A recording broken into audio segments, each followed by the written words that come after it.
শীতকালে দুপুরে গরম ভাতের সাথে ঝাল ঝাল ফুলকপি পাতার বাটা। উফ, শুনেই জিভে জল চলে এলো তো। চলো রেসিপিটা শেয়ার করি। প্রথমে ফুলকপি পাতাগুলোকে ভালোভাবে ধুয়ে নিতে হবে। ধুয়ে নিয়ে তাদের নুন জল দিয়ে ভালোভাবে সেদ্ধ করে নিতে হবে। ফুলকপি পাতাটাকে কিন্তু ভালোভাবে সেদ্ধ করে নেবে, কারণ ফুলকপি পাতার একটা গ্যাস থাকে, সেটা কেটে যাবে। ফুলকপি পাতা দেখো আমার সেদ্ধ হয়ে এসেছে, আর এটা আমি পেস্ট করে নেব। আমার পেস্ট করা হয়ে গেছে। এবার আমি শুকনো লঙ্কা আগে থেকে ভেজে রেখেছিলাম, সেই শুকনো লঙ্কাটা দিয়ে ভালোভাবে মিশিয়ে নিচ্ছি।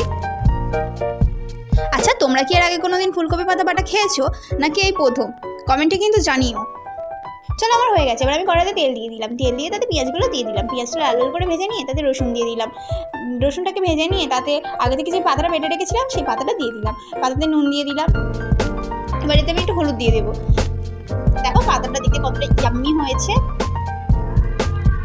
এবার একটু ধনে গুঁড়ো দিয়ে দিলাম, আর একটুখানি যাতে মিষ্টি হয় তার জন্য চিনি দিয়ে দিলাম। দিয়ে ভালো করে আমি নেড়ে চেড়ে নিলাম। তো দেখো আমার পাতাটা হয়ে এসছে। আমি এবার লাভিয়ে নিলাম।